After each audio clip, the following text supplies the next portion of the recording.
Hey, game designers, specifically those of you who have Maya at home. I know I haven't been releasing many videos on Maya, so I wanted to make sure I included you in this one, specifically made for you guys who want to learn new ways to model in Maya. Okay, so in this video, I'm going to cover actually a different way of aligning um, objects to curves using the what we call the match tool and how to also make a rock mound using the match tool. So what you see here is kind of the finished product. So I'm kind of going to show you the after picture first. Again, this is for people who are using Maya at home and want to learn new features of how to populate. Okay, so this is kind of what the end product is. Let's go ahead and I'm going to go ahead and delete all of this. So and start from scratch. Okay, so when we last left off, we have a separate file for rock models. You can see here that this is previously the rock models. I'm going to unhide the rocks here. Okay, and originally the rocks were kind of spread out. So let me just go ahead and spread it out like you guys had it when you guys were doing it in class. So it looked something like this when we took the shatter tool and we shattered it. It looked something like this, and it had 8 rocks. So here we go. So we have 8 rocks. Okay. So let's go ahead and teach you guys how to use the Mesh tool. So before we go ahead and teach you how to use Mesh, let's create the 2 different things that we're going to use to align the rocks. The first one is a curve. So we're going to go to Curve Surface Tool here, tab. And we're going to use the Curve tool and we're going to make a curve. So this is again how to make a rock path that curvy and populate that with rocks. So I just made a curve. I'm going to hit enter. Okay. And if you don't like the curve anywhere, you can go ahead and right click, go to control vertex and move some of these. Um, if you want to straighten out some of the curves, like say for this one, curve it out, curve it in, curve it up. I don't know, whatever you guys want to kind of control your curve a little bit, something like that. Okay. So my goal is to align these rocks along this curve. And we used the align tool before, but I wanted to show you a different way of doing it. Okay. And the second thing is how to make a rock mound. So I taught how people how to make a rock mound using Vectory. So I'm gonna teach you how to do it in Maya. So in Maya, we're gonna go ahead and create the surface. So we're gonna create a disk. Okay. So this will look something like this. Let's go ahead and go to our channel box and change some of the settings here. So let's make sure that you have this display and this display. So under Windows, I'm sorry, under display, if you go to heads up display, make sure that you have object details on so you can see the number of objects and the poly count.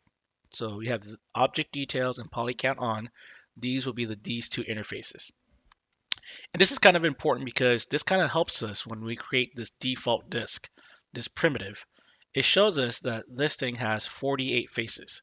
So how the match tool works is that it will put rocks on top of the mesh. Now, it could do it in a variety of ways. It could put it on a vertex, it could put it on a face, it could put it on an edge. So before we use the match tool, let's kind of pre-plan how many faces I want. So I'm going to go ahead and right now I'm at 48 faces, meaning that if I put 1 rock on each face, I'm going to have 48 rocks. And that's not really a lot of rocks. So let's go ahead and increase the size. So I'm going to increase the number of sides from 3 to let's say 5. And you can see that when it goes up to 5, it kind of starts in the center and it makes kind of a pentagon quadral. Okay, so it kind of have a pentagon type shape or like a star type shape using 5 quads. Okay, so, and you can see that we increase the number of faces to 80, which is pretty good, but not quite. Okay, so let's just for scale purposes, let's assume that each unit is 1 square foot. So let's say I want to make a rock mount that is, I don't know, 6 feet by 6 feet, right? Which is pretty close to the size of a rock mound that if a, a prehistoric man used it to make a grave or something. So I'm gonna go a radius of 6, and I'm going to increase the number of subdivisions so I can increase the number of faces I have. So let's just try 6. And when I go up to 6, I have 5,120 faces. That's way too many. Let's go back down to 4. Originally it was 3, and let's just try 4. So when I go to 4, I have 320 faces. I think that's good. 320 faces means that, if I put 1 rock per face, I can get about 320 of these rocks on here. And that's pretty reasonable to me. Okay, so let's go ahead and move this rock mound somewhere away. And this curve is actually, I'm going to scale it a little bit later. Let's go back to the rock mount real quick. So I'm going to move the base of the rock mount over here to the left. I'm actually going to take my curve and kind of scale it up. I kind of didn't realize how small this thing is. So let's make it like something like that. Okay, so we have like a rock path that's pretty big. Okay, now back to our disc. Our disc is flat right now. Let's go ahead and fix that. Make it actually the shape of a rock mound. So kind of review a couple things. Those of you who haven't modeled in a long time in Maya. We're going to right click and go to vertex mode. We're going to click on the center vertex. We're going to use the move tool. But if we move one vertex, it's going to look like a little cone here. But if you use soft select, I'm going to use soft select, hold B, and expand, hold B, expand my soft selection. I'm going to go right before the edge, and I'm going to move it up. Okay, and I'm going to shift it over to the right or something like that. So it's a little bit off center. I'm going to grab another point over here somewhere, and I'm going to kind of decrease the size of my effect. So to these vertices here, and create like another bump. I'm just going to pull it up a little.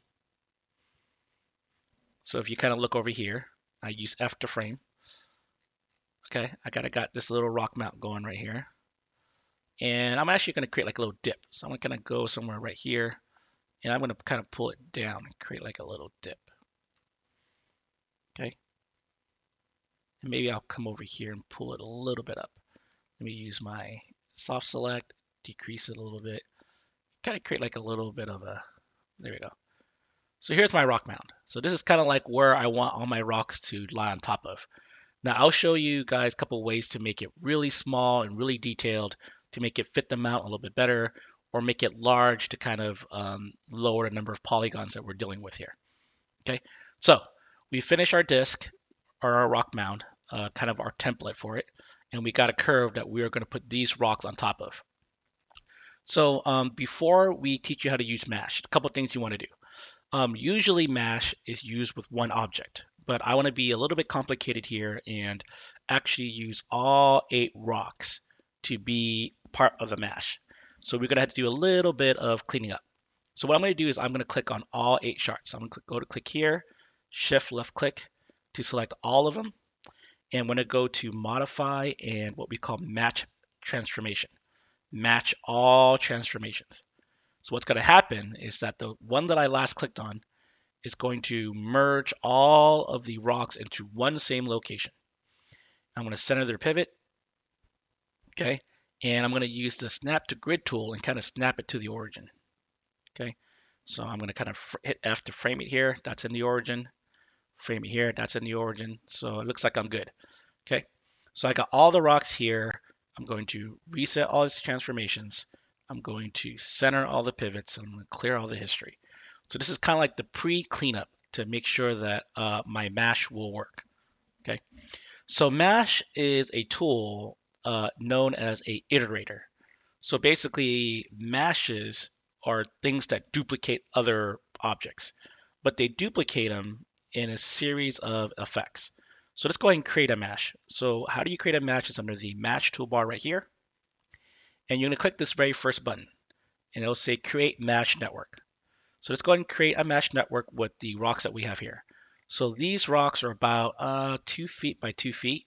So they're about 2 feet wide. Let's go ahead and use our scale tool. Let's suppose that, our tool, and let's go ahead and shrink it down to about 6 inches. Okay. So if you think about it, it's about 6 inches long. That's a pretty good rock to put on a rock path. A rock that's about 6 inches in diameter. Okay, from the longest side to its longest side. Okay, so now that I do that, let's go ahead and reset it again. So I'm going to go ahead and hit go to my poly model. Go ahead and freeze it, reset it, clean it up again. Okay, so now I got the rock the right size. Let's go ahead and move these rocks along this curve. So we go ahead and had all these shards collected. And now we're going to click on this button here to create a mesh. Okay, so you can see here that the minute I hit that mesh button, it creates this mesh object here. And you see 8 copies of this mesh. So let's go and figure out what a mesh is and how to use it. So we're going to go into the attribute editor here. And you can see that it creates several different nodes. These are called nodes. And the nodes that are most important to meshes is the distribute node, how they're going to be distributed, and what we call the waiter node. So the waiter node is just by default given the name mesh and a number, usually the number 1 if you're doing your first mesh. Mine will be 3 because I made 2 of them before.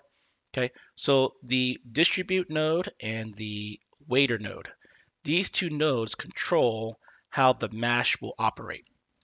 So let's talk about the distribute node first. Under the distribute node, you can see right here the most important thing is the number of points. So right now I have 8 copies of the object is because of this 8. So if I increase it, you can see it increases it and creates a whole bunch more depending on my number. So I'm going to go leave it back at 8. Okay. Now let's go to the waiter node. The waiter node has all these type of nodes that you could add to your mesh network. And since we're trying to align these objects on this curve, you can guess we're going to use the curve node. So we click on the curve node and it's going to create a new node. So you're going to left click here once. It's going to tell you to add a curve node. And now it adds a whole nother node called Mesh 3 curve. So let's talk about how this curve works. So let's look at the options. The first thing is you have to input the curve. So we create this curve over here, and we're going to drag this curve over here.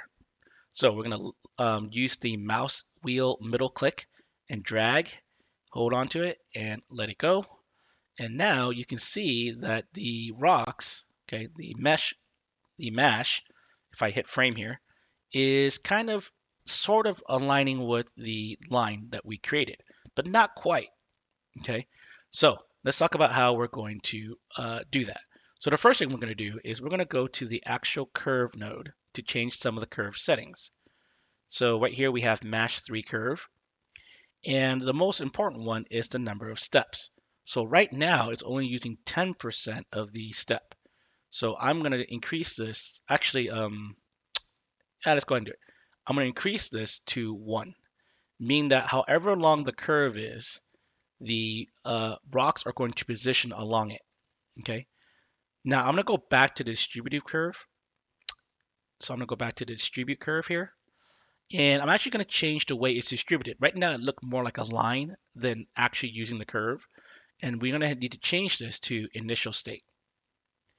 And now if you kind of look at the top view, you can see that the rocks are going to be placed basically along the curve. Okay, so let's go and go. Let's go and go back to our curve options here. We're going to turn equal spacing on so that the rocks are equally spaced. I think they kind of are already. We're going to turn on stops at the curve end so that when it populates, it's going to populate the very last part of the curve. Okay, and let's go ahead and change some of the other settings. So the first thing you're going to say in terms of this doesn't look like a rock path is because there's only 8 rocks, and it's not enough. So we're going to go back to the distribute curve and we're going to increase the number of rocks. So we're going to keep increasing. As you can see, it's populating the number of rocks. So I'm going to populate it to about, I don't know, when I feel like the rocks are edge to edge. Okay, so 100 is not even enough. I'm going to go in here and actually manually change it. Let's go 200. And at 200, the rocks are pretty close to each other. Let's go 250. And the rocks are basically edge to edge, side to side. Okay, so there you have it. You have a rock with being replicated along a curve here. But one of the other issues is Mr. Wind. It doesn't look like natural because they all look the same rock oriented the same way. So let's go ahead and change that. So the next thing we're going to do is go back to our mesh node where we added the curve. And the great part is we can add on as many nodes as we want. So technically, you can click on all of these nodes and add it and create something with all of these effects included with one another. Now, I wouldn't recommend that. I would recommend a few at a time, but you can actually try to add as many effects as you can and play with these numbers until you get what you're looking for. So what I'm going to do next is kind of be the ID. Okay, so if you look at our mash, we have these group IDs and they're numbered because of the number of rocks we had. Because when we created the mash, we created 8 different rocks. So each of these group IDs corresponds to one of the rocks. So you need to tell the mash that, hey, I don't have just one rock that I want you to populate. I want you to populate all 8 of them. So we're going to click on this ID node, click Add ID node, and voila. We now have 8 of our rocks being alternated across this curve. Okay. Now, if you look real carefully again, though, this rock right here matches this rock.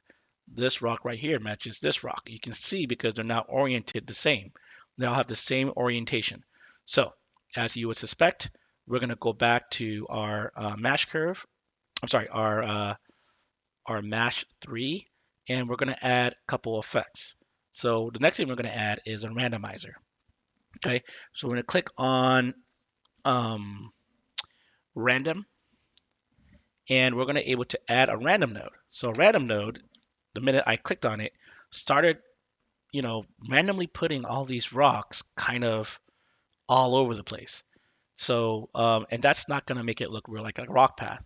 So either we make this number like 0, or we're going to make it something really small. So let's just go ahead and go to 0 first. So I'm going to go to the position X, the position Y, the position Z, and now I'm back to that original problem where everything is oriented the same. Okay, but now I'm going to add a rotation because rotations really make the rocks don't look like they're the same. So I'm going to add a 30 degree rotation X, a 30 degrees rotation Y, and a 30 degrees rotation Z. And now if you kind of look at it, it's hard to tell that some of these rocks are repeating because they're all oriented differently. Okay, and let's say you really did want to add some X, Y, Z rotations so that your curves look, the rocks don't look so perfectly aligned edge to edge. So let's go ahead and go here and let's change it to like some small number. Let's try something small like 0.1. So and then try 0.1 this direction. And let's try zero point 0.1 this direction. And you can see now the rocks look a little bit still like a rock path, but you can see they're not perfectly aligned anymore. Some are out of place, and that may make it look a little bit more natural. And you can also change the scale. So, and scale doesn't mean you're changing the scale of everything, but you're adding randomness to it. So let's let the scale go between 0 and 1. So some rocks are growing 100%. And put a 1 here, and put a 1 Z. So some rocks are getting scaled different and being warped differently. And now you're going to have more randomness to these rocks as they foot along your rock path. Now, if you are playing with scale, you can see that some rocks are touching each other now. You can simply go into your curve again and go, hey, I want to change the spacing of my curves. I could increase the steps, decrease the steps. I could change some of the numbers so that they're not next to each other. I can go back to distribute and go, hey, I'm not hard stuck on 250. Maybe I want 200. And now the rocks are kind of more spread out. Now that I added all that extra noise. And this is the cool thing about mashes is that once you kind of got all the effects that you want, you can go back and change the effects, meaning that these meshes are not completely um, baked yet. They're not hard set yet. They're malleable. You can keep changing them until you kind of get the effect that you want. Now, here's the truth about Mash. I'm using Mash right now to help you guys learn how to align rocks a different way, but Mash is much more powerful than that. Okay, because you would think, say, Mr. Win, the align tool is much more simpler, it had less complexity. Why learn Mash? Well, Mash was actually created to animate. So if you click on this play button right here, you're going to see the rocks animate along the curve. And this is how you create things like lava and animation without sitting there and figuring out how to do it piece by piece. Okay, so I'm gonna kind of go back here, click back to original frame. Okay. Okay. So let's go ahead and teach you guys the next part. Okay. So we learned how to use mesh to put objects along a curve and use this kind of idea of adding nodes using the distribute or the waiter tool. Let's go ahead and work on how to add and make a rock mound. Okay. So I want to go back and use the 8 shards that I had here.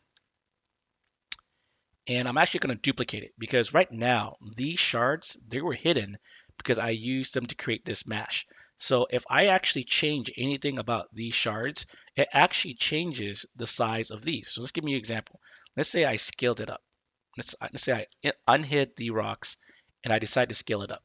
Look what happens. It actually scales my my rock path, and that's not what I intended to do, right? So I'm going to Control Z it. Um, so whatever you do to the parent, it changes the children. So these rocks are replicated from that batch of rock parents. So if you change this, they'll change this. So don't mess with this anymore. So what I'm gonna do is I'm gonna go ahead and create a duplicate of it, create its own here. I'm gonna go back to these 8 and just hide it because these are the parents of this rock path. I'm going to go down here and I'm actually going to change the size of these rocks because I'm going to put this rock and populate on top of this mesh to make this rock mound. And if the rocks are this small, I'm going to need a lot of rocks to fill up this mound. So I'm going to increase the size of these rocks. So let's just increase it to, I don't know, something like that, something a little bit bigger. Okay, so that I don't have as many need as many rocks to populate this rock mound.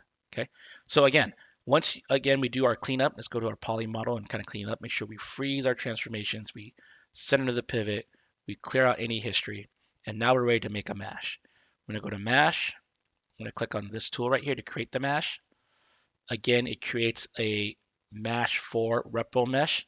It's going to give you the 2 main tabs, the distribute node and the waiter node.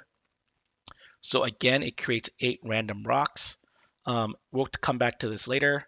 Actually, we can actually start here. So we can go back here and add some effects later, but here we're going to tell it not to distribute in a line, but to distribute on top of a mesh. So it says, hey, please connect the mesh. Like, what mesh do you want me to distribute these 8 rocks on? So right here, you're going to see an input mesh. Basically, give me a mesh so I can put these 8 rocks on top of. So our mesh is this little disk right here. I'm going to go to this disk. And again, to drag this onto here, we're going to use a mouse middle click and drag. So I'm going to drag this disk all the way over here and let go. And now, if I go to my mesh and hit uh, frame, F for frame, I can see the 8 rocks on top of the mound. And obviously, 8 rocks is not much of a mound, right? So what I'm going to do is I'm going to go back and go to the distribute tool, the distribute node, and increase the number of rocks. So I could, and it can also describe the method in which I am applying these 8 rocks. So the method is scatter. Let me show you the different ones. So here's scatter, here's vertexes, here's random vertex, here's a random center face, here is random face center, and here's Vorex, and a couple other ones. And I'm not sure how all of them quite work. So here are edges, here's a random edge, here's a UV space, although they will require some extra editing. But the ones that I think that work best for our rock mount is the face center. Okay, so we have 8 rocks that's in the center of these faces. So if I click on the disk, you can see that these rocks are being placed in the center of those faces. So what I'm going to do is I'm going to increase the number of rocks. If you if you remember right now, I have 320 faces. So let's go ahead and make 320 rocks. And now I have 1 rock on every single face. Okay. And that looks okay. I mean, it looks like I'm creating like a, I don't know, a shell of a of a Koopa or something, right? Because all these rocks are sticking out of this mesh that I created here. And this is how you kind of create like, the Thing from the Marvel movies, from Fantastic Four. You just take a human mesh and you put all these random rocks on his face, and there you have his face. Um, or you can create spikes or whatever shells. But this is pretty cool. Um, so let's go increase it even more. Maybe we'll do 2 rocks per face. That will make it better, we hope. Let's go 640. And it doesn't let me because it says, hey, 320 is the max. That's 1 rock per face. And that's kind of limitation to using this particular method of distribution. But let's go ahead and add some effects. So remember, under to add effects, we need to go to the waiter tool, which is something called like Mash 4, Mash 2, or Mash 1.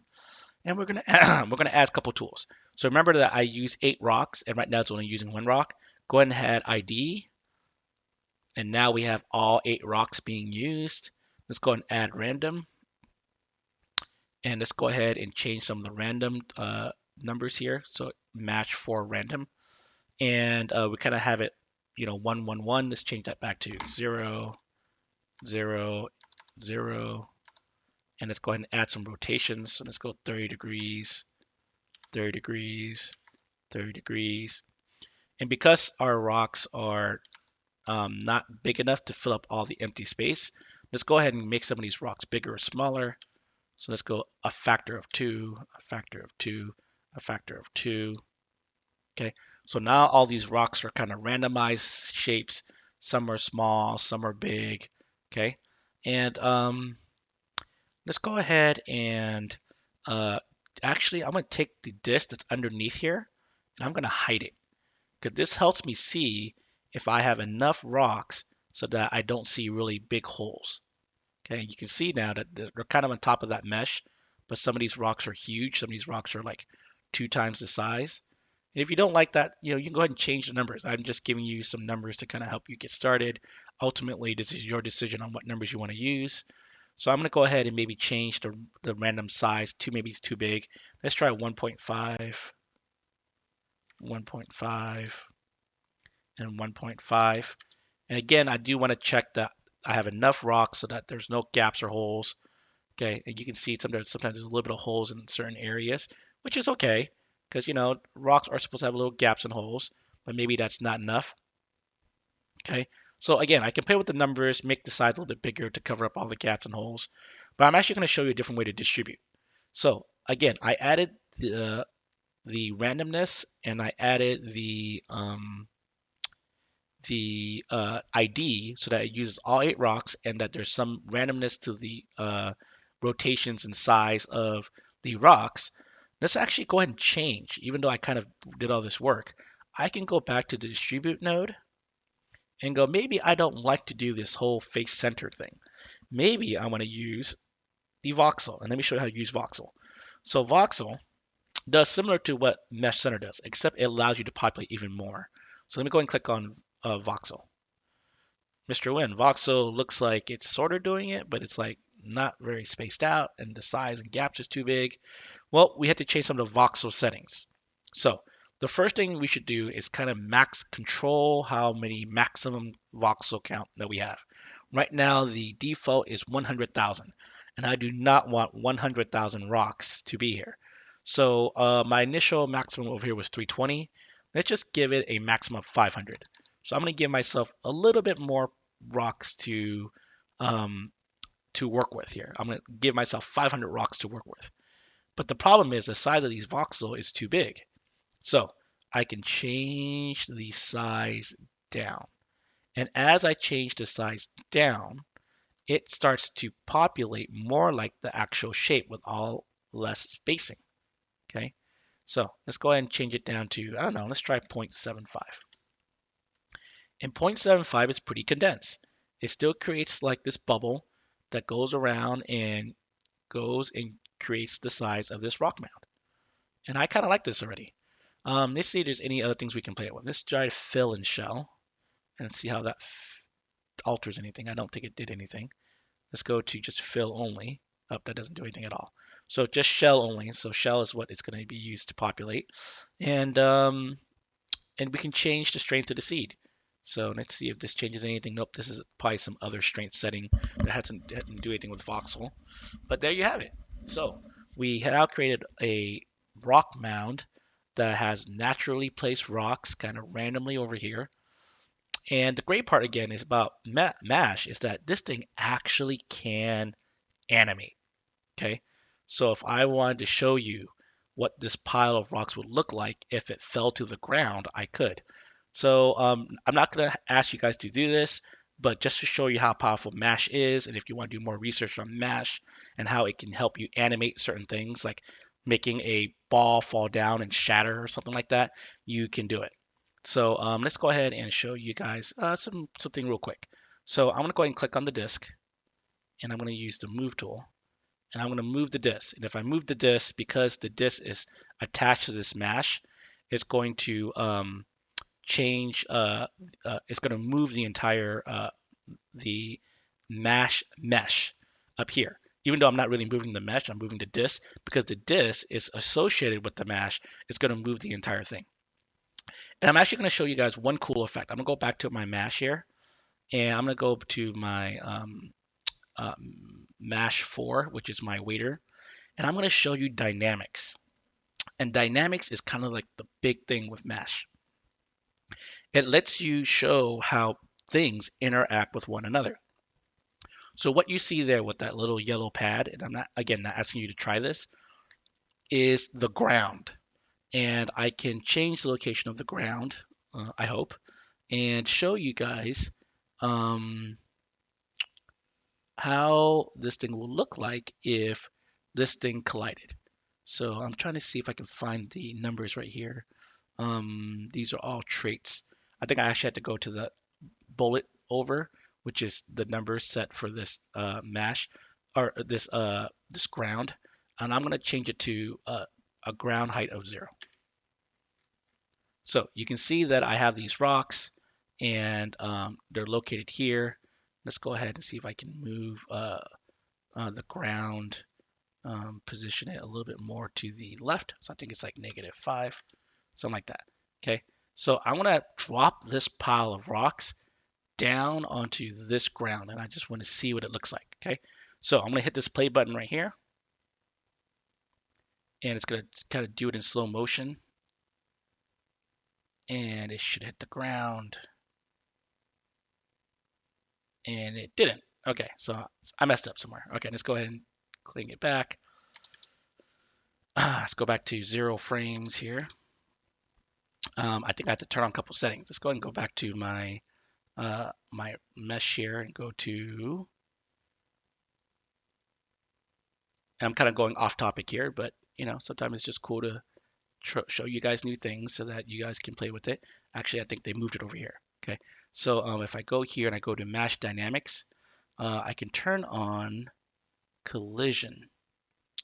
So collision scale shape, automatic box. It should be automatic. I should be able to do mesh, but let's just leave it as automatic and have it try to do it itself.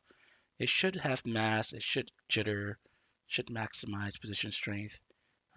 By all means, I think it should match. Let me try it again. Sometimes it takes a little bit while to render, and now it looks like it's going to actually crash with the ground.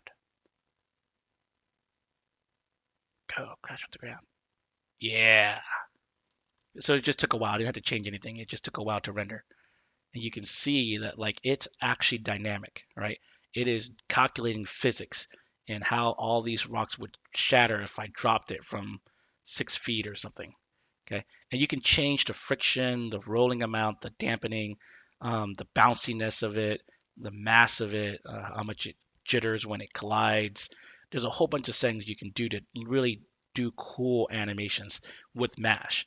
So again, those of you who are Maya enthusiasts and really want to explore Mash, I recommend you watch a few videos on it. It has a really lot of cool other stuff, but we're kind of off topic here because we're not really doing animation quite yet, physics animation. We're just worried about modeling it, but it is cool to know. So I'm going to go ahead and click this back to 0 frame here. Okay, and kind of delete this. Otherwise, we don't want to get too much into physics here. And I'm just going to move back my disk back to 0, 0 here. Oops, wrong button. Let's see, Control Z, Control Z. Okay, I want to move this down to 0. Okay, and I dropped my grid tool. Okay, and there you have it, guys. This is how we can make a rock mount. I prefer voxel versus the face center because face center kind of limits you to one object per face. But if you use voxel, it'll kind of populate the entire mesh for you using a different algorithm, and you kind of get a more natural looking one that you can control a little bit more. And again, there's many other tools that you can play around with meshes. Just go here and go to the waiter node. You can see that you can change color. You can make and add delays. You can tell it dynamics and how it interacts with other objects. You can make it fly in certain shapes. You can show what it influences. You can show how it might merge and not merge. There's so many other things that it could do that I'm not going to get into. But yes, you can do it. You can add all these effects and really play around with it and see what you can get out of it. Okay, but I just want to make a video for you guys because I know I've been ignoring you Maya people because we've been taking time to catch up. But I did want to show you something cool and neat that you could use in your modeling. Okay, and I'll see you guys later.